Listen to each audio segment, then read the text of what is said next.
شروع اللہ کے نام سے جو بڑا مہربان نہایت رحم والا ہے۔ انسان کا دشمن ہی انسان کی نجات کا ذریعہ بن گیا۔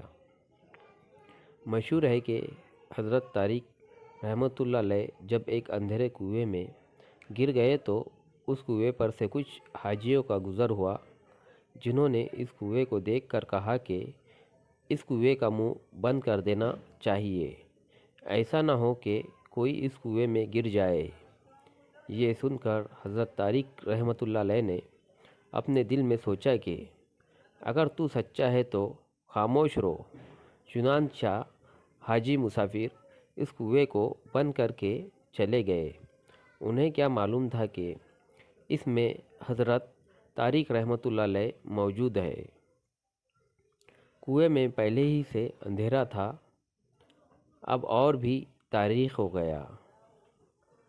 دیکھتے کیا ہے کہ ان کے قریب ہی کنویں میں قدرتی دو چراغ روشن ہوئے، جن کی روشنی میں معلوم ہوا کہ ایک بہت بڑا اژدہا ان کی طرف چلا آ رہا ہے۔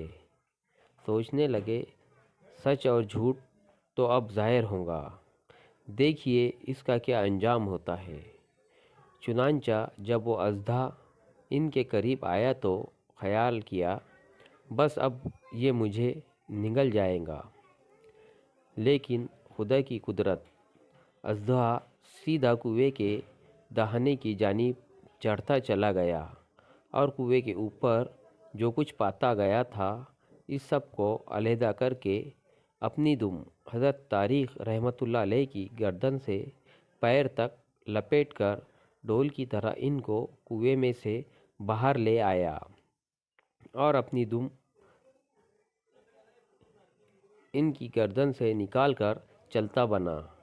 حضرت طارق رحمۃ اللہ علیہ نے ایک غیبی آواز سنی کہ کوئی کہنے والا کہہ رہا ہے کہ اے طارق، دیکھ یہ تیرے رب کی مہربانی ہے کہ اس نے تیرے دشمن کو تیری نجات کا ذریعہ بنا دیا۔ چنانچہ اس واقعے کے بعد اللہ تعالیٰ پر سچا بھروسہ کرنے کے سبب سے ان کا نام طارق صادق مشہور ہو گیا۔